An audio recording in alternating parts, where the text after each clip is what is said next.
ఓం సాయిరాం. శ్రీ సాయి సచ్చరిత్ర అదొక అద్భుతమైన ఆధ్యాత్మిక గ్రంథం కదా. ఈరోజు మనం ఈ గ్రంథంలోని మొదటి అధ్యాయంలోకి ఒక చిన్న ప్రయాణం చేద్దాం. ఇది కేవలం ఒక కథ మాత్రమే కాదు, భక్తి, వినయం, ఇంకా సంపూర్ణ శరణాగతి అనేవి ఎంత శక్తివంతమైనవో మనకు చెప్పే ఒక దివ్యమైన అనుభవం. సరే, మరి ఈ పవిత్ర గ్రంథం అసలు ఎలా మొదలైందో కలిసి తెలుసుకుందాం. అసలు ఈ పవిత్ర గ్రంథం ఎలా ఉనికిలోకి వచ్చింది? ఇది కేవలం సాయిబాబా అనే మహనీయుని గురించే కాదు. ఈ గ్రంథాన్ని రాయడానికి బాబా చేత ఎన్నుకోబడిన ఒక వినయశీలి అయిన రచయిత కథకూడా. ఈ గ్రంథం పుట్టుక వెనుక ఉన్న ఆ అద్భుతమైన లీలను మనమిప్పుడు చూద్దాం.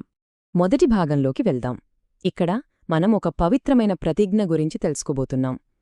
ఈ కథ రచయిత అయిన హేమాడ్ పంత్ గారితో మొదలవుతుంది. ఆయన తన గురువైన సాయిబాబా జీవిత చరిత్రను రాయాలని ఒక గొప్ప, దైవికమైన సంకల్పాన్ని తీసుకున్నారు.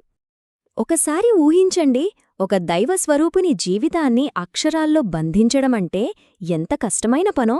మానవాళి కోసం బాబా లీలల్ని, ఆయన బోధనల్ని గ్రంథస్థం చేయడమనేది నిజంగా ఒక మహత్కార్యం. హేమాడ్ పంత్ గారికి ఇదేదో పుస్తకం రాద్దామనిపించి మొదలుపెట్టింది కాదు, అదొక దైవిక ఆజ్ఞలా అనిపించింది. ఇక్కడ మనం రచయిత దృక్పథాన్ని గమనించాలి.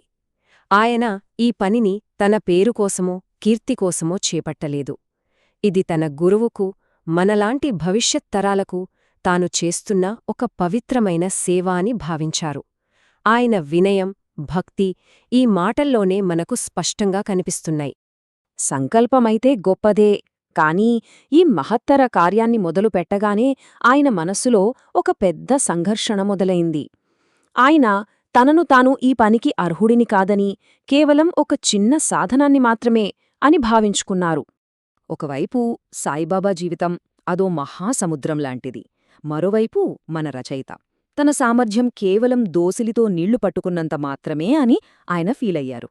బాబా దివ్యమైన స్థాయికి, తనకున్న పరిమితమైన జ్ఞానానికి మధ్య ఎంత తేడా ఉందో చూసి ఆయన చాలా మదనపడ్డారు.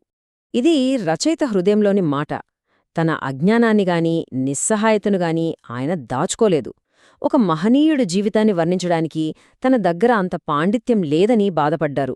చూసారా, ఆయనలో ఉన్న ఈ వినయమే ఈ కథలో చాలా ముఖ్యమైన అంశం.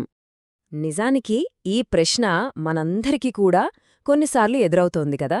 జీవితంలో ఏదైనా ఒక గొప్ప లక్ష్యాన్ని చూసినప్పుడు మనం కూడా ఇలాగే మన సామర్థ్యంపై సందేహపడతాం.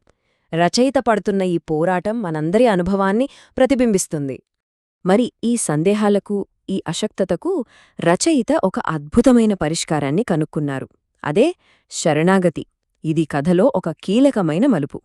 ఆయన తన అహంకారాన్ని ఎలా విడిచిపెట్టారో ఇప్పుడు చూద్దాం. రచయిత ఒక గొప్ప సత్యాన్ని గ్రహించారు. ఈ పనిని తన స్వంత బలంతో పూర్తి చేయలేను అని ఆయనకు పూర్తిగా అర్థమైంది.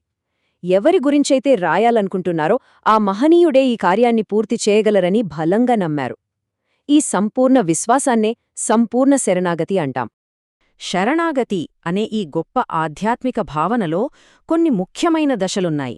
మొదట తన లిమిట్స్ తెలుసుకోవడం, తరువాత వినయంగా బాబాను సమీపించడం, ఆ తరువాత నేను చేస్తున్నాను అనే అహంకారాన్ని వదిలేయడం, ఫైనల్గా తాను కేవలం ఒక పరికరాన్ని మాత్రమే అని అంగీకరించడం. ఈ దశలు మనందరి ఆధ్యాత్మిక ప్రయాణానికి ఒక మార్గదర్శకంలాంటివి. ఇప్పుడు మనం గురుకృప యొక్క అద్భుతాన్ని చూడబోతున్నాం. రచయిత అలా పూర్తిగా శరణాగతి చెందగానే దానికి ఫలితం దక్కింది. ఆయనకు దైవిక ఆశీర్వాదం లభించింది. ఆ అద్భుతమైన క్షణం ఎలా జరిగిందో ఇప్పుడు తెలుసుకుందాం. హేమాడ్ పంత్ గారు నేరుగా సాయిబాబా దగ్గరకే వెళ్లారు. తన సందేహాలన్నీ ఒప్పుకున్నారు. ఈ కార్యాన్ని పూర్తిగా బాబా పాదాల దగ్గర పెట్టేశారు. నేను చేయలేను బాబా, నువ్వే చెయ్యాలి అని మనస్ఫూర్తిగా వేడుకున్నారు. ఆ క్షణంలో కరుణామయుడైన సాయిబాబా ఈ శక్తివంతమైన మాటలతో అభయమిచ్చారు. ఈ మాటలు వినగానే రచయిత భుజాలపైనుంచి మొత్తం భారం దిగిపోయింది. ఇక ఆందోళన లేదు. ఎందుకంటే ఈ కార్యాన్ని నడిపించేది స్వయంగా బాబానే. చూసారా, ఇక్కడ ఎంత పెద్ద మార్పొచ్చిందో! ఈ గ్రంథం ఇక ఒక మనిషి రాసింది కాదు, అది ఒక దైవిక ఆత్మకథగా మారింది. గురువు నుంచి నేరుగా వచ్చిన ఒక బహుమతి. హేమాడ్ పంత్ కేవలం ఒక మాధ్యమంగా మాత్రమే మిగిలిపోయారు. చివరగా ఈ కథ సచ్చరిత్రను చదివే లేదా వినే ప్రతి ఒక్కరికీ ఒక గొప్ప వాగ్దానాన్ని అందిస్తోంది. అందరికీ అందుబాటులో ఉండే ఆ మార్గమేంటో ఇప్పుడు తెలుసుకుందాం.